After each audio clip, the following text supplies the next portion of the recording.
Hello and welcome back to Baby Elias's stories.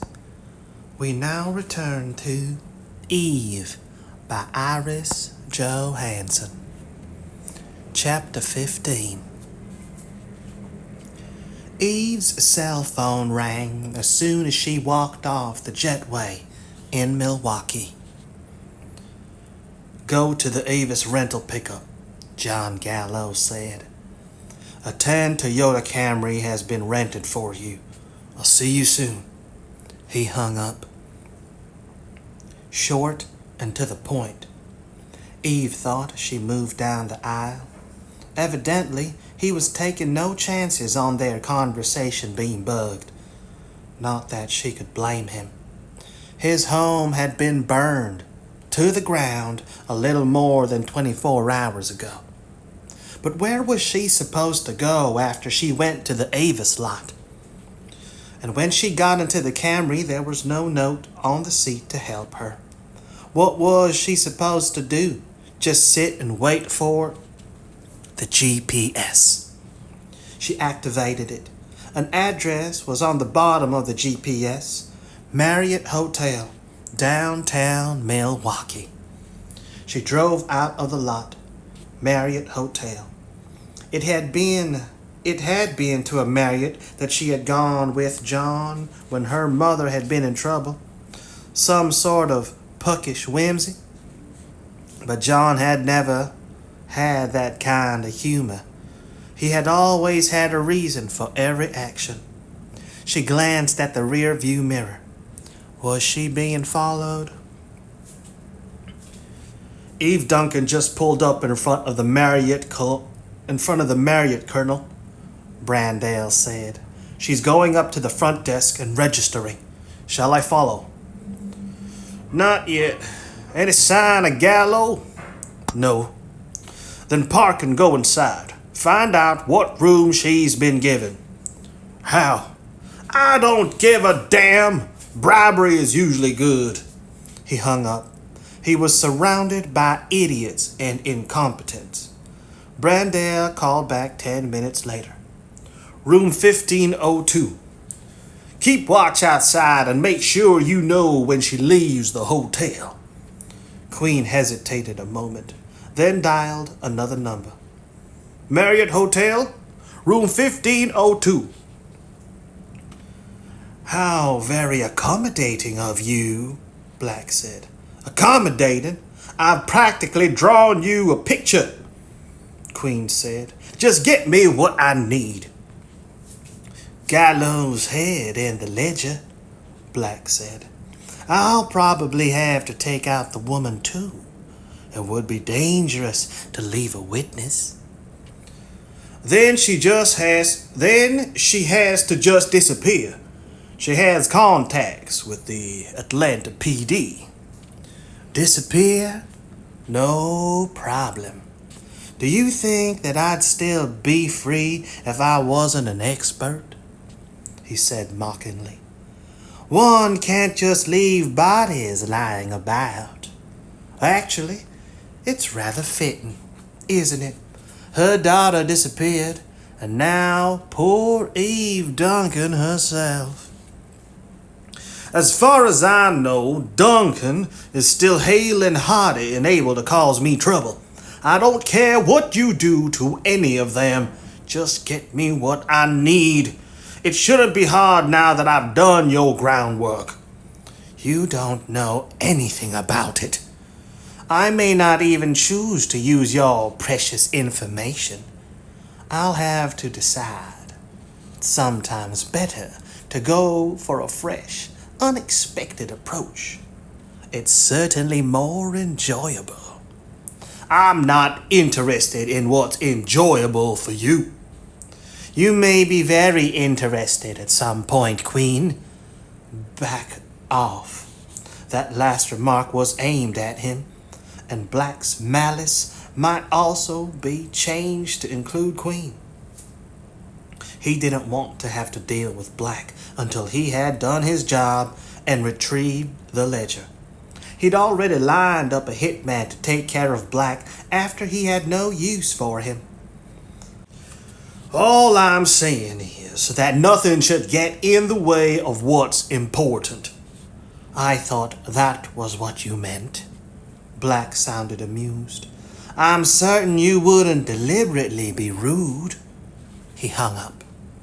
Queen expelled the breath he hadn't realized he was holding. Everything was in motion. All he had to do was sit back and watch and pick up the spoils.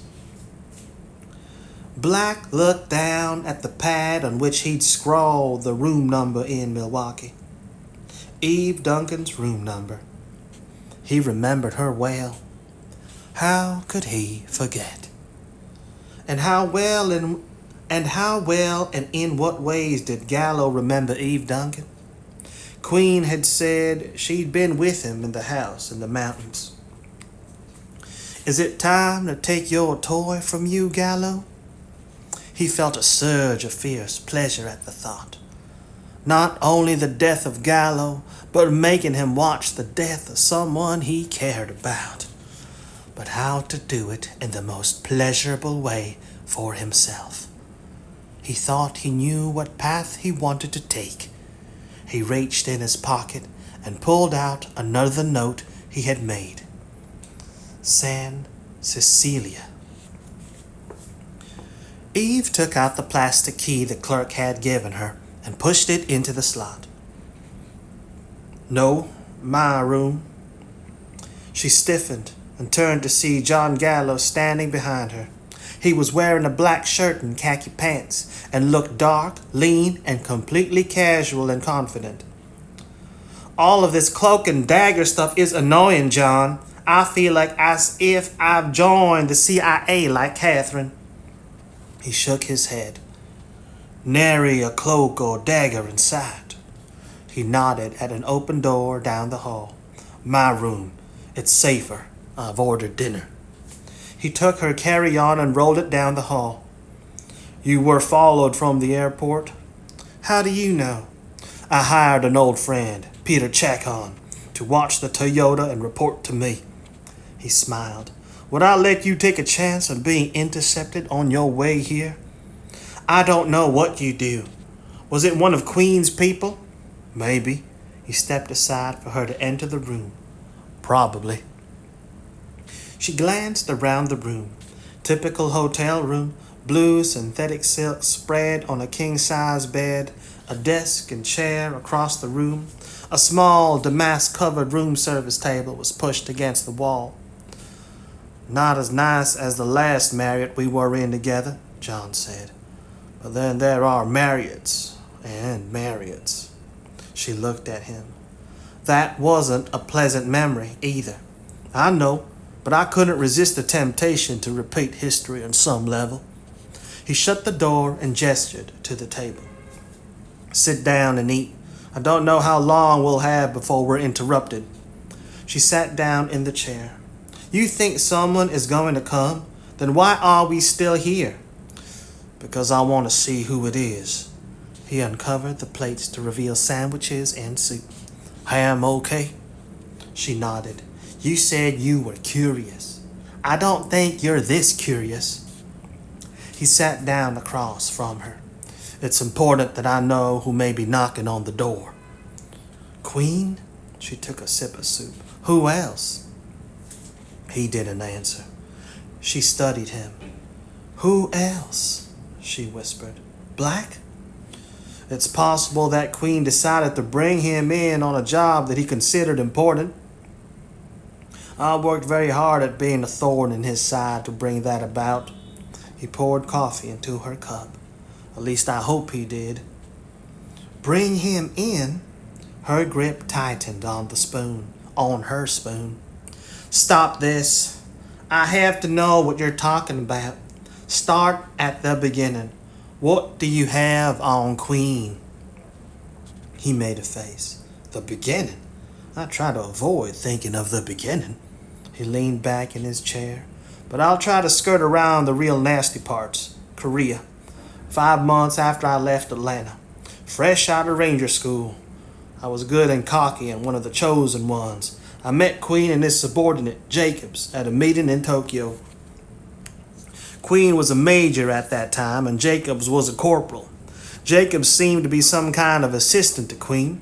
They were officers in Army intelligence and had requested special assistance from my unit. They said Washington had information that North Korea was buying nuclear raw materials to start their own program.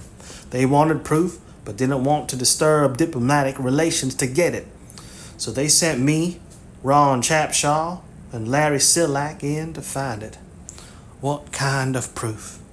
A ledger of transactions between the North Koreans and arms dealers of various countries. It was described as a slender leather-bound book and easily portable. The ledger was in the possession of General Tai Sen. He kept it at his country home near Pyongyang. Our orders were to go in and grab the ledger and head for the coast to get picked up. The theft went slick as glass, he grimaced, but everything went wrong from the time that we stole the ledger. We knew the chances were that we all weren't going to make it to the coast. We hid the ledger and separated and took off on our own. And you were caught. Capshaw and Sillack were shot and killed. I was taken to prison and questioned. They wanted to know what happened to the ledger. I told them that I was only a non-com and that Capshaw, as the communicating officer, had taken it with him when we were separated. I thought they believed me. Maybe they did for a while. The Koreans have an almost slavish obedience and respect for their officers. He lifted his cup to his lips. But General Tai San decided they had to be sure when they still couldn't find the ledger. He looked at her and his lips twisted. And this is where I start to skip a few years, if you don't mind. She shook her head. No, she didn't want to hear about the years of torture and starvation. It hurt her to think of them. But you didn't tell them where to find the ledger. No. First I thought I was being a patriot. Then I was angry. And then I just endured. He shook his head as if to clear it. I told you about escaping and Tokyo Hospital and going to Atlanta. Queen visited you in the hospital. He told Joe and Catherine that you were Raven and that Army intelligence was afraid you might give away top secret information. He shrugged. I was Raven at the time, and I was probably even more unbalanced than I was later. I completely blocked out most of the things that happened. The only thing I remember about Queen's visits were his questions about the ledger. He kept at me. You'd forgotten that too? It was the one question they kept asking in the prison. I blocked it so thoroughly that there was no way it was going to come back without a hell of a lot of time and therapy. That was why Queen got me dismissed from the hospital. He didn't want me talking to any therapist. She shook her head. You must have been in terrible shape. He nodded. I didn't work my way through the worst of it for years after Queen sent me off to try to get me killed. You knew they were suicide missions? Not at first. I was still in a haze for a long while. I was operating on automatic. And that automatic had clearly been lethal if it had kept him alive. You said you came back to the U.S. some years later. He nodded. Because I'd become clear-headed enough to realize that I was the target. I started to wonder why Queen was so determined to rid himself of me in a way that wouldn't be questioned. Oh, they were very determined. He paused, and it all came back to the ledger, which you couldn't remember. By that time, I'd worked my way through the haze enough to start to remember some details. His lips tightened. And I'd realized that it probably wasn't dedication to home and country that had driven Queen. Some of the missions they sent me on were a revelation. They appeared to have nothing to do with protecting home and country. Dirty. Queen was definitely dirty. So I decided to go back to Korea and retrieve the ledger. That must have been... I'd think that you'd have avoided that place like the plague. It wasn't easy. The North Koreans had become even more belligerent, and I was on their most wanted list. I was in a cold sweat most of the time I was there. He paused. but I found the ledger and took it to Tokyo and had it translated." She tilted her head. "No nuclear secrets? Drugs and stolen ancient artifacts. General Tai-san was a joint partner with Queen. He received the merchandise and saw that it was sent to Tokyo to Queen for distribution and sale. The ledger belonged to the general and listed all the transactions in detail, naming names, the most prominent of which were Queen and Jacobs. The general was trying to cut them out of the business and threatening to send the ledger to their superiors if they caused any trouble. So they had to have the ledger, and didn't mind throwing me into a hellhole and killing 2 of my buddies to get it." His hand tightened on his cup. "You might say I was a little angry. If I'd found out a year earlier, I would have set up a prison like the one I called home for all those years and done a few experiments on Queen. Maybe I would have hired a North Korean to help. They know the way it's done." There was such savagery in his face that Eve inhaled sharply. "But you didn't do it. Why not?" "I found out Queen's connection to Paul Black." She stiffened. "What?" "For years, Paul Black has been engaged as an assassin by Queen. When I left the hospital in Tokyo, they hired Black to follow me and to terminate me at the earliest opportunity." He looked down into his cup. "He must have been following me when I came that day to see you and Bonnie. It had to have been obvious as hell what I was feeling when I was staring at Bonnie and you. It was one of the most powerful moments of my life. From what I've learned about him, Black appears to be very thorough and takes his time.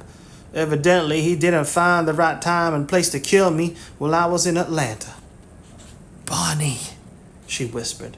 He shook his head. "Queen sent me to Pakistan and Black followed me. He attacked at the same time I was dealing with the terrorists Queen had assigned me to get. I didn't even realize that Black wasn't one of them." He smiled tightly. "He didn't find me an easy target. As I told you, I was really crazy during those days.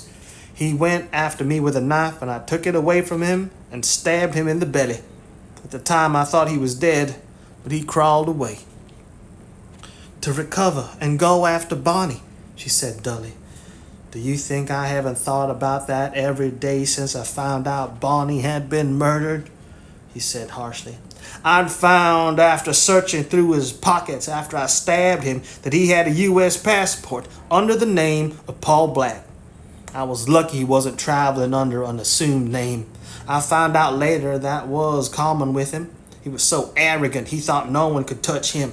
But that was all I knew about him. Nothing more. Maybe I should have tried to find out something else, but it didn't seem to matter to me at the time. Hell, I didn't realize that it would concern anyone but me. And most of the time I didn't give a damn whether I lived or died. I didn't know what a monster the son of a bitch was." "And when did you find that out?" Eve asked jerkily. "Drink your coffee," Gallo said. "You're too pale." "I shouldn't be. I've dealt with monsters before." She took a sip of the coffee. It was hot and strong and braced her a little. "But it never does any good. Not when I think about those monsters with Bonnie. The time Bonnie was taken was too shortly after I came to Atlanta. Just 1 month. I tried to see if I could find any connection. God knows I didn't want to find one. But you did. I was already suspecting Queen of trying to kill me. That led me back to Paul Black. Hired by Queen? Maybe. But what connection to Bonnie's kidnapping? I started to work on finding out much more about Paul Black. I bribed and threatened and stole records. It took me over a year, but I put together his picture. He was born in Metter, Louisiana, and he was in a mental hospital by the time he was 12. He'd stabbed one of his classmates. The kid lived, and they released Black a year later. After that, Black was more careful and began to move about the country, doing what he liked best. Montalvo told me the records show he was born in Macon, Georgia. Queen altered the records. He was protecting his pet cobra. It was part of the arrangement they had together. Queen protected and Black did all his killings. He held her eyes. But he didn't only do Queen's killings. There are all kinds of indications that he was a serial killer before Queen took him under his wing. Very clever, very bloodthirsty. He liked it, and he wanted to keep on doing it. The only way he could see himself staying alive to appease his appetite was to find someone like Queen, who didn't care what he did as long as he performed well for him. According to all the books and reports I've read, a serial killer of that magnitude has a tremendous ego. He has to be all-powerful. The terrible thing is that they usually are, Eve said. They don't stop. They just keep on killing. I must have damaged Black's ego badly when I managed to escape him and stab him in the belly. I told you that he had a tremendous opinion of himself. He would have wanted to hurt me in any way he could. A little red-haired girl in a Bugs Bunny t-shirt. Eve nodded slowly. But why didn't he go after you again? He shrugged. I don't know how he thinks. It might be that ego. He might have felt vulnerable after I almost killed him and convinced himself that he didn't have to murder me to inflict the most hurt. He may not have known she was my daughter, though it would not surprise me that he found that out. But anyone looking at me the day I came to see her would know how much I loved her. Are you sure he killed her? Do I have proof? No, and I won't know until I hear it from his lips. But I believe he killed her. I've been tracking him over Asia and half of Europe, and there's no question in my mind that he's killed at least a dozen people in that time. He paused. Though he's very smart. He's like a phantom, moving in and out and away. I think when the police do come too close, he calls on Queen to help him. Then he's just as guilty of those murderers as Black. Then he's just as guilty of those murders as Black. Yeah, he met her eyes. But then I'm guilty of them too. What? I wasn't an accessory. But I wasn't able to stop him. That should qualify. That's nuts, she said flatly. He smiled faintly. I'm not going to address that statement. It would be redundant. In all these years, you haven't gotten close enough to catch him? I got close a couple of times, but he slipped away. He put his cup back on the saucer. So I put Queen on the job. What? I told him that I'd give him his ledger if they gave me Black. He was pretending that he had nothing to do with him. I knew they were using him. It was only a matter of time until he decided that getting the ledger was more important to him than an assassin who probably knew too much about him anyway. Excitement was beginning to build. Then you can get Queen to tell us where he is? Or do you know already? I knew a few days ago I'd trace him on my own to Samoa and was going to go after him myself, but I didn't get the chance. His house was blown up, and his housekeeper and an unknown man were incinerated. Then Black could be dead? He shook his head. I doubt it. They're checking the dental records, but the height and bone structure aren't right. I think Queen sent someone to kill Black, and it went wrong, which for me wasn't all that bad. It meant that Black would be stirred into action against Queen. He inclined his head. And probably me. I can't imagine Queen not throwing me under the bus at the earliest opportunity. When he burned my place, he was behaving with a recklessness that wasn't characteristic. Black will be coming after you. He's probably breathing down my neck right now. He looked her in the eye, which makes me criminally irresponsible to be here with you. You can't be responsible for an act I committed myself. She pushed back her chair. That's not possible. Now I think it's time I went to my room and took a shower and unpacked, unless we're going to be leaving here soon. Not soon. He got to his feet. But it's probably not wise to unpack, he added, nor to go to your room. I want you to stay here tonight. She stiffened, her gaze flying to his face. Why? In another life, you wouldn't even have to ask. She felt a rush of heat that surprised her. It was as if her body had memories of him that triggered responses that were purely instinctive. But that was another life. Have you ever considered reincarnation? No. She started for the door. I'll call you after I shower and we'll discuss. I meant it about staying, he said. And it wasn't for the most obvious and pleasant reason. I just couldn't resist giving the answer that He shook his head ruefully. I know that it would only make things more difficult, but I'm finding I don't have much control. I'm reacting instinctively. As I have been doing, she thought. Evidently, they were both being ambushed by memories. Then I think it's best to think before you act. She had to be honest. This is strange for me, too. She changed the subject. Why do you want me to stay? Because I set you up, and I don't want you to be alone. Set me? What the hell are you talking about? I told you once that you couldn't trust me. Not if it was something I really wanted. He smiled crookedly. I really want to get Paul Black. Well, so do I. What does that have to do with anything? I was trying to be so damn noble and all that crap. I was going to keep you from being hurt. I was going to try to make up for all I did to you, he shrugged. But I'm not noble. I'm worse than the kid who screwed you and left you alone and pregnant. You were right to tell me to keep it. You were right to tell me to keep to the plan and get out of your life.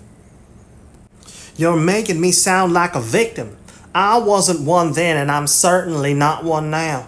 I made sure I was in control of keeping myself from getting pregnant, and I blew it. Now will you stop reminiscing and tell me what you're talking about? Reminiscing? That sounds almost sentimental. Neither one of us was ever that, he said. And I'm talking about the reason I gave in and brought you here. Insurance.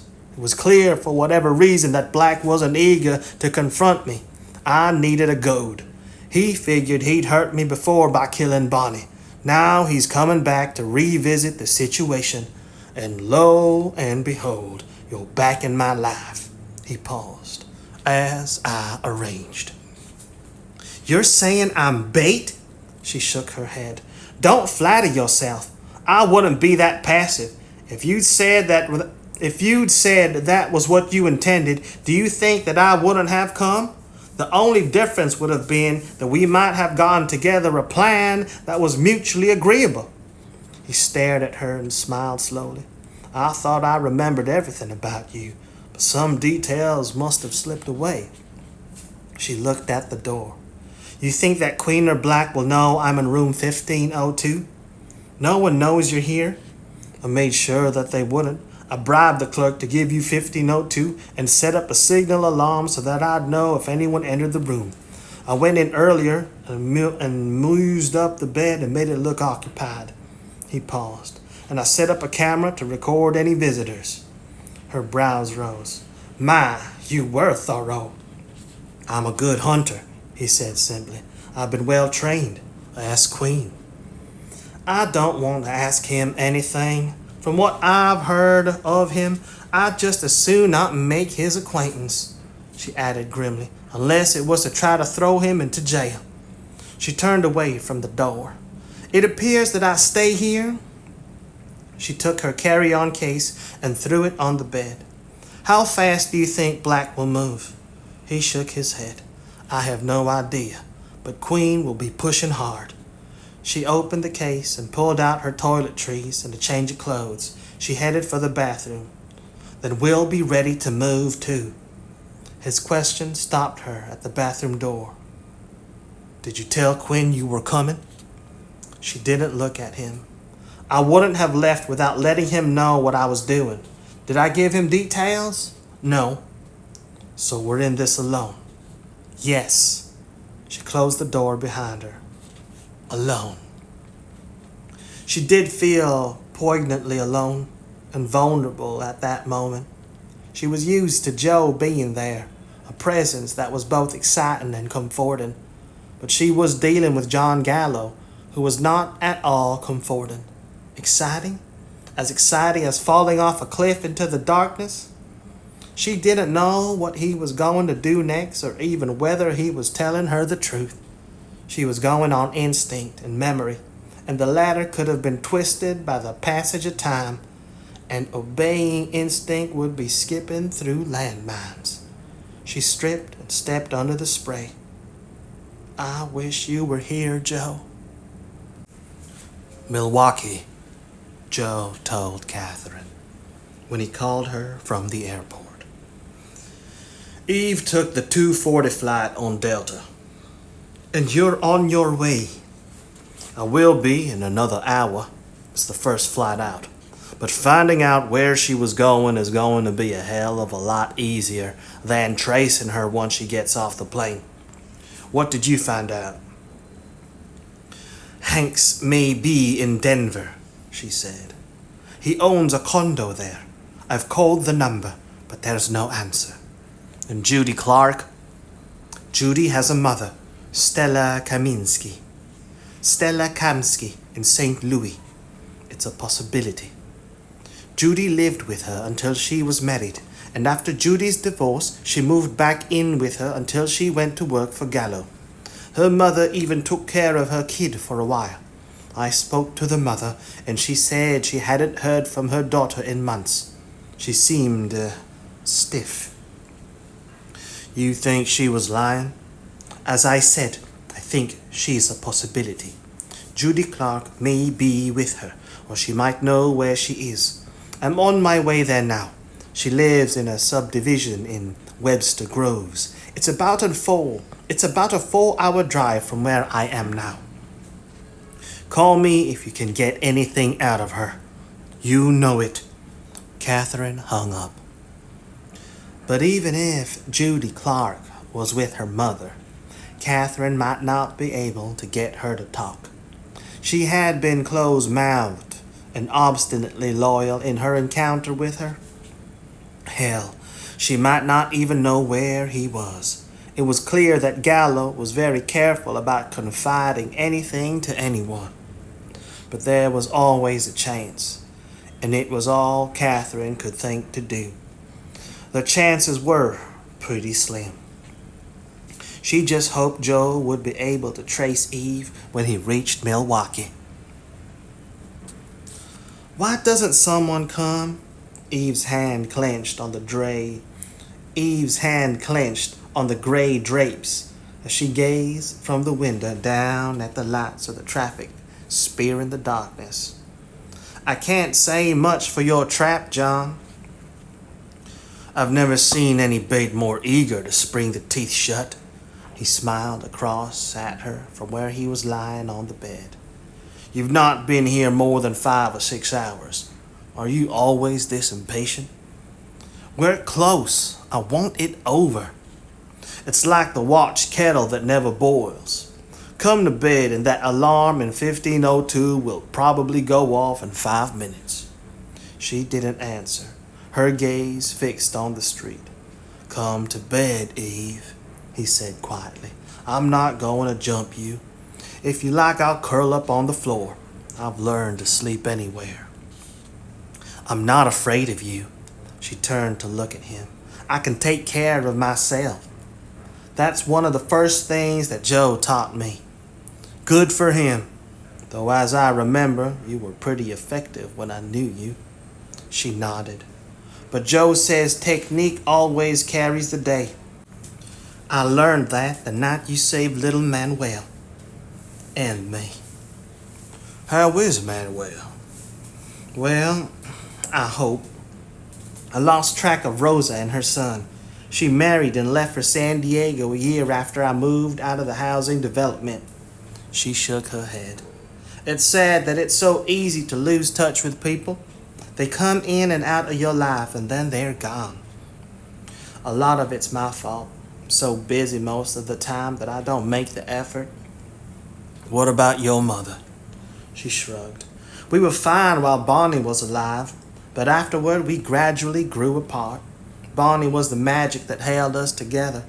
But even after Bonnie was taken, some of the magic lingered. Sandra never went back on drugs. Just the fact that Bonnie came into our lives and stayed for a little while made an impression that never went away. She gazed at him inquiringly. Any more questions? There will probably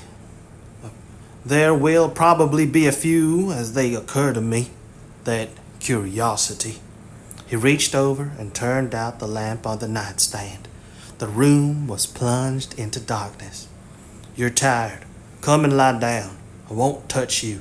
You convinced me I'd be putty in your hands. She hesitated, then left the window and moved toward the bed. I have to admit I do know a lot about putty. She lay down on the far side of the bed and tried to relax. It was difficult. Even though there were several inches between them, it felt strange to be in a bed with a man other than Joe. How many years had it been? I know you do. You told me about the forensic process at dinner. Your hands aren't quite the same as they were when you were younger. They were always shaped well, but now they look stronger, knowing. He was silent a few moments. Are you going to tell Joe about this? Yes, why not? Nothing is going to happen. I have a vivid imagination. I think I'd want you to lie to me. Joe would not, which shows how different you are from him and how similar Joe and I are. Two straight arrows. He doesn't bore you. Joe? Not likely. And he wouldn't bore you either, John. There's a razor-sharp edge to that straight arrow.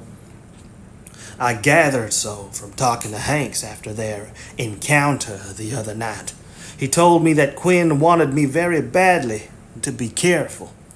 Should I be careful, Eve? Yes. Joe doesn't trust anything you've told me. He might act before I could stop him. Would you protect me from him? I'm touched. I'd protect him from himself. He has a conscience, and guilt can be a terrible thing. He was silent. I know. The only sound in the dark room was the resonance of their breathing against the backdrop of the traffic down in the street. What are we going to do, Eve? We're going to find Bonnie's murderer. No. What about us? There is no us. We put a period to that a long time ago. You can't put a period to anything between us, he said quietly. It might have been possible if you hadn't had Bonnie, but the moment she appeared in our lives, she changed the dynamics. You have to accept and admit that to yourself and to me. Otherwise, we're not going to be able to fight our way through this. She was my daughter, John. That may have been the way you wanted it, but Bonnie evidently didn't agree with you.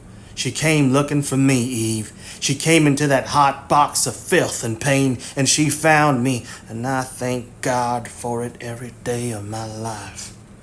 She could feel the tears rise to her eyes as she had when she had first told her that story. She came looking for me.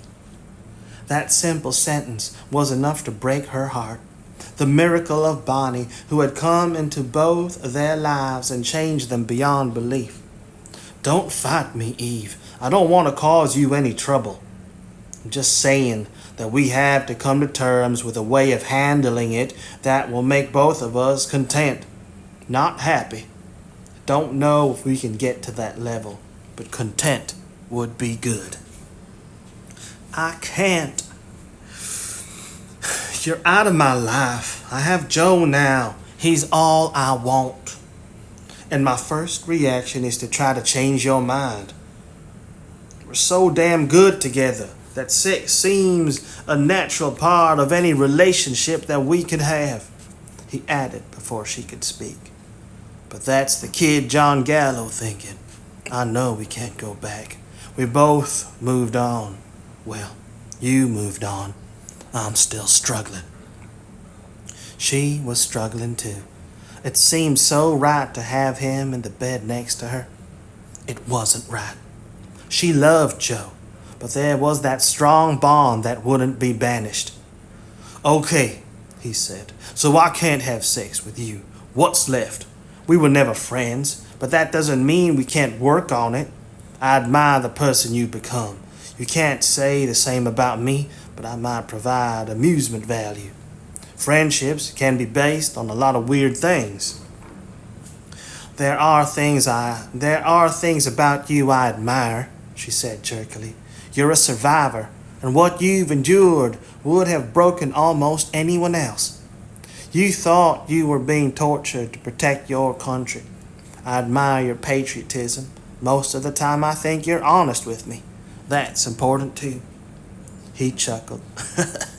You had to really dig for that last list. What do you expect? I don't know you. I believe we're going to have to rectify that. He suddenly reached over and touched her cheek. Don't stiffen up on me. I'm not making a move on you. I just want to show you I can touch you with affection that has nothing to do with sex. He stroked the line of her cheekbone. Because the affection will always be there. Do you know why? No. Because you gave me Bonnie, he said simply. Because together we created something more wonderful than anything I could accomplish by myself if I lived to be 100. He felt the moisture of her tears on his fingers. Hey, I don't want this. I just want you to know that no matter what we have to overcome, it's going to be worth it. I think we have to be together some way, somehow. He added awkwardly. I think maybe she wants it. Bonnie? Eve whispered. I've thought a lot about why she came to me in that prison. She was a part of both of us, Eve. The three of us are bound together. I'll never be able to look at you without feeling that closeness with her. Will you be able to look at me without feeling her love? She had been trying to shut out every facet of feeling toward him, but his words were tearing down the walls and revealing the truth. He was right. This wasn't going to go away because it was all about Bonnie. For her, Bonnie had been the center of her being. She was beginning to think that Bonnie had been equally important to John. If that was true, then they had no option but to accept and to try to find a way to live with it. She said unevenly, No, I don't think I will. Good. He bent down and kissed her forehead, then was gone again. I just had to get that much established. I was feeling very much alone. I've always been the outsider. Alone, outsider. Yes, John had always been the outsider as far as Bonnie was concerned. Eve had seen to that. She had never told him, never wanted him to know he had a child. She had chosen to bear the responsibility, but she had also garnered the joy. John Gallo had not been permitted either. Go to sleep, John said. If we have an intruder in room 1502, the alarm will wake us. Outsider. I'm not sleepy. I wonder if you... She started again. I wonder if you'd like me to tell you about Bonnie. She could feel his sudden stillness. You don't have to do that. I know it might be painful. Some of it, but most of it is pure joy. I think I want to share her with you, John, if that's what you want to. Oh my God. She didn't speak for a moment, trying to put her thoughts, her memories together. He had missed so much. Where to start on the story of Bonnie? The beginning? The first time the nurse brought me Bonnie, she said she was magic.